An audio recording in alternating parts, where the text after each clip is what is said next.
میں کوشش کرتا ہوں کہ قرآن و حدیث پڑھوں، میں کوشش کرتا ہوں کہ محمد رسول اللہ صلی اللہ علیہ وسلم کی زیادہ سے زیادہ مطابقت کروں۔ مجھے یہ فخر حاصل ہوا کہ میں نے اللہ کے رسول کی وجہ سے ایمان پایا، مجھے یہ فخر حاصل ہوا کہ میں نے اللہ کے رسول کی وجہ سے نعمت جہاد پائی، مجھے فخر یہ حاصل ہوا کہ میں نے جہاد کیا اور شہید ہوا۔ میں تو زندہ ہوں۔ وَلَا تَقُولُوا لِمَن يُقْتَلُ فِي سَبِيلِ اللَّهِ أَمْوَاتٌ بَلْ أَحْيَاءٌ وَلَكِنْ لَا تَشْعُرُونَ۔ مت کہو اللہ کی راہ میں مرنے والوں کو کہ یہ مر گئے ہیں، یہ تو زندہ ہے، تمہیں عقل نہیں ہے۔ اور نہ صرف زندہ ہے، وَنَحْنُ نَرْزُقُهُمْ، یہ زندہ ہی نہیں ہے، ہم تو ان کو کھانا بھی کھلاتے ہیں، خوراک بھی دیتے ہیں۔ کمال تصرف ہے آیات قرآن پر کہ اتنی وضاحت کے ہوتے ہوئے بھی ساتواں شہری جو ہے محمد رسول اللہ کی سلطنت کا زندہ اور دائم اور قائم اور کھانا کھاتا، اس کا پیغمبر مر چکا، اس کا پیغمبر مر چکا، قبر میں سوئے پڑے۔ اب دعا کرو کچھ بھی نہیں ہوگا، اب جو ورزی کر لو، اب رسول اللہ کو کچھ خبر نہیں تمہارے حال کی۔ خاتون و حضرات، جب یہ آیتیں، یہ تصرف سیمی انٹلیکچول کا تصرف ہے، وہ بات جو ایک عام راہ چلتے ہوئے بندے کو سمجھ آتی ہے، اس سیمی انٹلیکچول کو سمجھ نہیں آتی، چاہے وہ سیکولر ہے چاہے وہ مذہبی۔ اسی پہ سکول کھڑا کر دیا، اسی پہ سکول کھڑا کر دیا، امت مسلمہ کو تقسیم کر دیا۔ ایک کہیں قرآن میں ایک آیت اتر آئی، آپ کو سناؤں؟ میرا خیال ہے شاید میری طرح آپ کی بھی بڑی تسلی ہو اس آیت کی وجہ سے۔ فرمایا قرآن حکیم نے، اللہ نے فرمایا، لفظ بھی اللہ کے، انداز بھی اللہ کا۔ تو خدا نے کہا وَلَوْ أَنَّهُمْ إِذْ ظَلَمُوا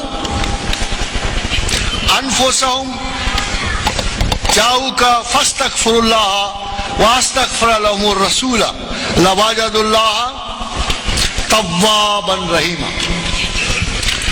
اگر کسی نے کوئی خطا کی، اگر کسی نے زیادتی کی، اپنے نفس پہ ظلم کیا، کوئی گناہ کیا، کوئی خطا کی، تو پھر وہ اللہ سے اگر توبہ کرے، وہ اگر اللہ سے توبہ کرے، اگر کسی شخص نے خطا کی وہ اللہ سے توبہ کرے، اور اے پیغمبر اگر تو بھی اس کے لیے توبہ کی دعا کرے تو ہم بخشنے والے ہیں، تو ہم اسے بخشنے والے ہیں۔ یعنی اب دیکھیے ذرا عجیب سی بات یہ ہے کہ علماء جو بیچ میں ہوتے ہیں نا، حاسد، بخیل، میں تو انہیں بخیل کہوں، اتنے بخیل ہیں، یہ بیچ میں سے گزرنے والے بیشتر ریجڈ اور بخیل عالم، ان کو عالم کہنا ایک لفظ حرام ہے۔ انہوں نے کہا کہ یہ آیت صرف اس وقت کے مسلمانوں کے لیے، یہ اب نہیں اپلیکیبل۔ اب اگر آپ جاؤ گے نا رسول اللہ کے پاس اور کہو گے نا یا رسول اللہ میرے لیے آپ مغفرت کی دعا فرمائیے، نہیں کچھ بھی نہیں ہوگا، اب تو اپلائی نہیں کرتا یہ قانون۔ خاتون حضرات مجھے یہ بتائیے کہ اس آیت میں یہ تصرف جائز ہوگا؟ کیا میں جو 1500 برس بعد میں آنے والا ہوں، مجھے اپنے رسول اللہ کی بخشش میں کوئی حصہ نہیں ملے گا؟ میں جس کے بارے میں میرا رسول رویا کہ جب حضور بیٹھے تھے اصحاب کے ساتھ اور اچانک آنکھوں میں آنسو نکل آئے، تو اصحاب نے فرمایا یا رسول اللہ ہم سے کوئی خطا ہوئی، ہم سے کوئی غلطی ہوئی کہ ہم آپ روئے؟ کہا نہیں، میں تو ان مسلمانوں کا سوچ کے رو رہا ہوں جو تمہارے بہت بعد آئیں گے، نہ انہوں نے مجھے دیکھا ہوگا نہ مجھے سنا ہوگا، مگر وہ تمہاری طرح مجھ پہ ایمان لائیں گے، وہ تمہاری طرح مجھ پہ ایمان آئے گا۔